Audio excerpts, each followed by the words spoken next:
नाम नेहा है। उम्र 29 की हो गई, पर लोग कहते हैं कि अभी भी 24 से 25 लगती हूँ। काले घने बाल कमर तक, आंखें बड़ी बड़ी, होंठ गुलाबी से, और फिगर, अरे छोड़ो, खुद ही समझ जाओ। जब मैं वाइट कोट पहनकर क्लिनिक में घुसती हूँ तो मरीजों की आंखें मेरे चेहरे से नीचे खिसक जाती हैं। मैं डॉक्टर हूँ, गांव के पास वाले छोटे से टाउन में। मेरी आवाज़ थोड़ी भारी है। बोलते वक्त हल्का सा हंसती हूँ तो लोग कहते हैं, दीदी तुम्हारी हंसी में कुछ और ही मिठास है। बस यही मिठास मेरी कहानी का पहला चम्मच है। चखोगे तो मीठा लगेगा, निगलोगे तो गले में अटकेगा। आज सुबह की बात है। मैं क्लिनिक खोलकर अंदर बैठी थी। बाहर धूप चुभ रही थी, पर अंदर पंखा धीरे धीरे घूम रहा था। तभी दरवाज़ा खुला और वो आया। नाम था अर्जुन। उम्र 32 के करीब, कंधे चौड़े, मुंह पर हल्की दाढ़ी और आंखें ऐसी जो देखते ही लगता है कुछ छुपा रखा है। उसने कहा, डॉक्टर साहिबा, मेरी कमर में अजीब सी चुभन है, रात भर सोया नहीं। मैंने मुस्कुराकर कहा, बैठो अर्जुन, पहले तो कपड़े ऊपर करो, देखूं कहाँ दिक्कत है। मैंने दस्ताने पहने, उसकी कमीज ऊपर की। उसकी पीठ पर पसीना चमक रहा था। मैंने उंगलियां फिराईं, धीरे धीरे, नरमी से। वो सांस रोककर बैठा था। मैंने पूछा, यहाँ दबाऊं तो? वो बोला, हाँ दीदी। आह, बिल्कुल वहीं। मैंने हल्के से दबाया। वो कराहा। मैंने कहा, अर्जुन तुम्हारी मांसपेशियां बहुत टाइट हैं, रोज ट्रैक्टर चलाते हो ना? वो हंसा, हाँ दीदी, खेत में दिन भर झुककर काम करता हूँ, पर आज ऐसा लग रहा है जैसे कोई मेरे अंदर से खींच रहा हो। मैंने सोचा, अंदर से खींचना तो मेरा भी काम है, दर्द को बाहर निकालना। फिर मैंने कहा, लेट जाओ बेड पर, मैं थोड़ा तेल लगाकर मालिश कर दूंगी, दर्द तुरंत भागेगा। वो बिना कुछ बोले लेट गया। मैंने तेल की शीशी खोली। गर्म तेल की खुशबू कमरे में फैल गई। मैंने उसकी कमर पर तेल डाला, धीरे धीरे, जैसे कोई रेशमी धागा खींच रही हूँ। मेरी उंगलियां फिसल रही थीं। वो आंखें बंद किए लेटा था। मैंने पूछा, अर्जुन शादी हुई कि नहीं? वो बोला, नहीं दीदी, माँ ढूंढ रही है। मैंने हंसकर कहा, अच्छा, तो अभी तक कोई तुम्हें पकड़ नहीं पाया? वो शर्माया। पकड़ने वाली तो आप जैसी चाहिए। मैंने हंसी रोकी, पर दिल में हल्की सी गुदगुदी हुई। मालिश करते करते मैंने उसकी कमर के नीचे हाथ ले जाकर दबाया। वो चौंका। दीदी वो थोड़ा नीचे। मैंने कहा, अरे दर्द तो यहीं तक फैला है, डरो मत। मेरी उंगलियां उसकी जांघ के किनारे तक पहुंच गईं। वो सांस तेज चलने लगा। मैंने सोचा, ये तो अभी से पसीना छूटने लगा। मैंने तेल और डाला। अब मेरी हथेली उसकी त्वचा पर फिसल रही थी, गोल गोल, ऊपर नीचे। वो बोला, दीदी आपका हाथ जादू करता है। मैंने कहा, जादू तो अभी बाकी है अर्जुन। फिर मैंने उससे कहा, अब पलटो। वो हिचका। मैंने फिर कहा, पलटो ना, पीठ के साथ पेट भी देखना पड़ेगा। वो धीरे से पलटा। उसकी आंखें मेरी आंखों में थीं। मैंने तेल उसके पेट पर डाला। मेरी उंगलियां नाभि के चारों तरफ घूमने लगीं। वो बोला, दीदी ये तो बहुत गुदगुदा रहा है। मैंने हंसकर कहा, गुदगुदी नहीं, दर्द को भगाना है। मेरे हाथ नीचे सरक रहे थे, बिल्कुल किनारे पर। वो सांस रोककर देख रहा था। मैंने कहा, अर्जुन तुम्हारी नसें बहुत उलझी हुई हैं, इन्हें सुलझाना पड़ेगा। वो बोला, सुलझाओ दीदी, पूरा सुलझा दो। अब कमरे में सिर्फ पंखे की आवाज और हमारी सांसें थीं। मैंने उसकी पैंट की बेल्ट पर उंगली रखी, बस छुआ।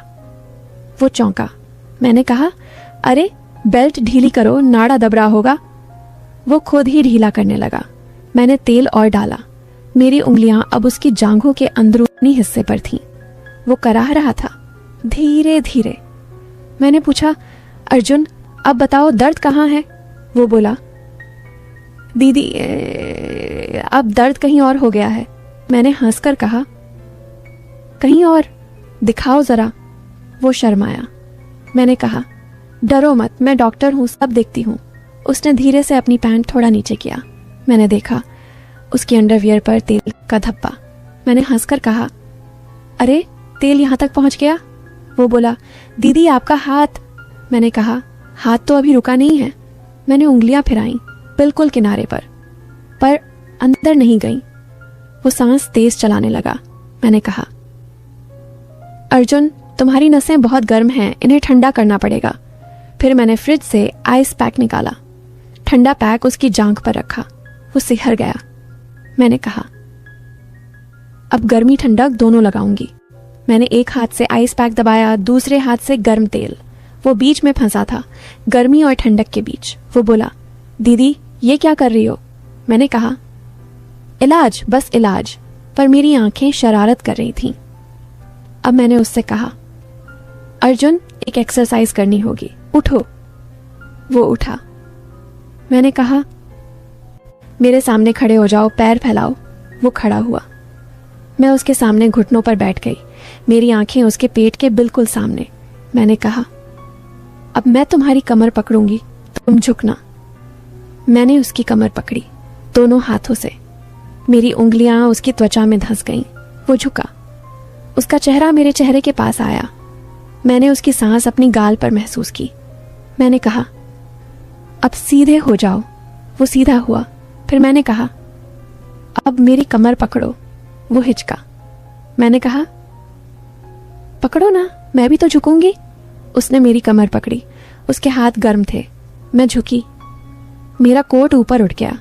मेरी कमीज का किनारा दिखने लगा। वो देखता रहा। मैंने कहा, अर्जुन तुम्हारा हाथ कांप क्यों रहा है? वो बोला, दीदी आप बहुत सुंदर हो। मैंने हंसकर कहा, सुंदरता तो इलाज में मदद करती है। फिर मैंने उससे कहा, अब मेरे कंधे पर हाथ रखो, मैं तुम्हें स्ट्रेच करवाऊंगी। उसने रखा। मैंने उसका हाथ दबाया धीरे से। वो मेरे कंधे से नीचे सरकने लगा। मैंने कहा, रुको, यहीं रुकना है। पर उसका हाथ रुका नहीं। मैंने चौंक कर देखा। वो शर्मा गया। मैंने कहा, अर्जुन गलत जगह दबा दी। वो बोला, सॉरी दीदी। मैंने मुस्कुराकर कहा, कोई बात नहीं, कभी कभी नसें उलझ जाती हैं। फिर मैंने उसे बिठाया। मैं उसके बगल में बैठ गई, बिल्कुल पास। मेरी जांघ उसकी जांघ से सट गई। मैंने दवाइयां लिखी, पर लिखते वक्त मेरा हाथ उसके हाथ से टकराता रहा। मैंने कहा, अर्जुन ये दवाई रात को लगानी है, कोई लगाएगा? वो बोला, अकेला हूं दीदी। मैंने कहा, तो मैं कल घर आ जाऊंगी, खुद लगा दूंगी। वो खुश हो गया। मैंने कहा, पर एक शर्त है, मम्मी को बोल देना कि डॉक्टर आ रही है, वरना गांव वाले क्या कहेंगे। वो हंसा। कह दूंगा। टाइम को मैं उसके घर गई। उसकी माँ ने दरवाजा खोला। बोली, बेटी तू तो फरिश्ता है। मैं अंदर गई। अर्जुन कमरे में था। माँ चाय बनाने चली गई। मैंने दरवाजा बंद किया। अर्जुन बिस्तर पर लेटा था। मैंने कहा, कपड़े उतारो। वो उतारने लगा। मैंने तेल गर्म किया। अब की बार मैंने अपना कोट उतार दिया, सिर्फ टॉप एंड स्कर्ट। मैं उसके ऊपर झुकी। मेरे बाल उसके चेहरे पर गिर रहे थे। मैंने तेल डाला। मेरी उंगलियां फिर से नाचने लगी। वो बोला, दीदी आज दर्द कम है। मैंने कहा, फिर भी ये पूरा कोर्स करना है। मैंने उसके सीने पर तेल डाला। मेरी उंगलियां उसकी छाती के बालों में उलझ गईं। वो सांस तेज चलाने लगा। मैंने कहा, अर्जुन तुम्हारी धड़कन बहुत तेज है। वो बोला, दीदी तुम पास हो ना? मैंने हंसकर कहा, पास तो और आऊंगी। मैं उसके ऊपर अड़ झुकी। मेरी छाती उसके सीने से छूने ही वाली थी। तभी दरवाजा खटका। माँ चाय लेकर आ गई। मैं तुरंत हटी। माँ बोली, बेटा चाय पी लो। हम तीनों बैठकर चाय पीने लगे। माँ ने पूछा, नेहा बेटी तू शादी क्यों नहीं करती? मैंने कहा, माँ जी ये सही लड़का नहीं मिला। अर्जुन चुपके से मुस्कुराया। रात को मैं घर लौटी। सोते वक्त सोचा ये अर्जुन कुछ अलग है। उसकी आंखों में कुछ था जो मुझे खींच रहा था। पर मैं डॉक्टर हूँ, पेशेंट है वो। फिर भी दिल में हल्की सी हलचल थी। अगले कुछ दिन हम रोज मिलते रहे, कभी क्लिनिक में, कभी उसके घर। हर बार मालिश, हर बार थोड़ा और पास। एक दिन मैंने कहा, अर्जुन अब तुम मुझे मालिश करना सीखो। वो हंसा। मैं लेट गई। उसने मेरी कमर पर हाथ रखा। उसके हाथ कांप रहे थे। मैंने कहा, डरो मत, दबाओ। वो दबाने लगा। मेरी सांसें तेज हो गईं। मैंने आंखें बंद कर ली। उसका हाथ नीचे सरकने लगा। मैंने कहा, अर्जुन बस। वो रुक गया। मैंने पलट कर उसका हाथ पकड़ा। बोली, तुम समझते हो ना? वो बोला, समझता हूँ दीदी, पर दिल नहीं मानता। फिर एक दिन बारिश नहीं आई, बिजली नहीं गई, पर कुछ और हुआ। मैं क्लिनिक में अकेली थी। अर्जुन आया, बोला, दीदी आज दर्द फिर शुरू हो गया। मैंने कहा, आज कुछ नया ट्राई करेंगे। मैंने एक मशीन निकाली, इलेक्ट्रिक स्टिमुलेटर, छोटे छोटे पैड्स। मैंने उसके सीने पर लगाए। करंट की हल्की सी झंझनाहट, वो सिहर गया। मैंने कहा, अब तुम मेरे पर लगाओ। मैंने अपना टॉप ऊपर किया, उसने पैड्स मेरी कमर पर लगाए। मैंने मशीन ऑन की, हल्का सा झटका, मैं चीखी, आह अर्जुन। वो डर गया। मैं हंस पड़ी, मजाक कर रही हूँ, अच्छा लग रहा है। फिर हम दोनों हंसने लगे। मैंने मशीन बंद की। हम आमने सामने थे, मेरी आंखें उसकी आंखों में। मैंने धीरे से कहा, अर्जुन तुम मेरे लिए क्या हो? वो बोला, दीदी तुम मेरी सब कुछ। मैंने उसका हाथ पकड़ा। हम करीब आए, हमारे होंठ बस 1 इंच दूर। तभी मेरी जेब में फ़ोन बजा, हॉस्पिटल से इमरजेंसी कॉल। मैं हटी, बोली, चलो बाद में। उसके बाद हम दोनों समझ गए हमारे बीच कुछ है, पर अभी वक्त नहीं। मैंने उसे दवाइयाँ दी, वो ठीक हो गया। पर अब वो मेरा दोस्त बन गया। कभी कभी आता, चाय पीता, बातें करता। गांव वालों को लगता डॉक्टर साहिबा का खास मरीज है। एक दिन उसने कहा, दीदी मैं शादी करना चाहता हूँ। मैंने पूछा, किससे? वो शर्माया। तुम जानती हो? मैंने हंसकर कहा, तो माँ से बोलो। उसने माँ से बोला। माँ मेरे घर आई, मेरी माँ से बात की, फिर सगाई हुई, शादी की तारीख पक्की हुई। शादी वाले दिन मैं दुल्हन बनी, वो दूल्हा। मंडप में जब मैं उसके पास बैठी, उसने कान में कहा, दीदी आज दर्द बिल्कुल नहीं है रही है। मैंने हंसकर कहा, अब तो जिंदगी भर मालिश करूंगी। सब भूल जाओ, शादी, फेरे, जोड़ा, हंसी, सब डस्टबिन। अब सिर्फ 30 सेकंड का ट्विस्ट, तुम्हारी सांस रोक लो। मंडप। मैंने अर्जुन के कान में फुसफुसाया, आज दर्द नहीं है ना? वो मुस्कुराया। फिर उसने मेरे कान में कहा, दीदी दर्द तो तुम हो। मैं हंस पड़ी। तभी उसने मेरे हाथ में कुछ ठूंसा, एक पेन ड्राइव। बोला, घर जाकर देखना, शादी खत्म, रात, हनीमून सूट। मैंने लैपटॉप खोला, पेन ड्राइव अंदर, एक folder, Neha real MP4 play किया।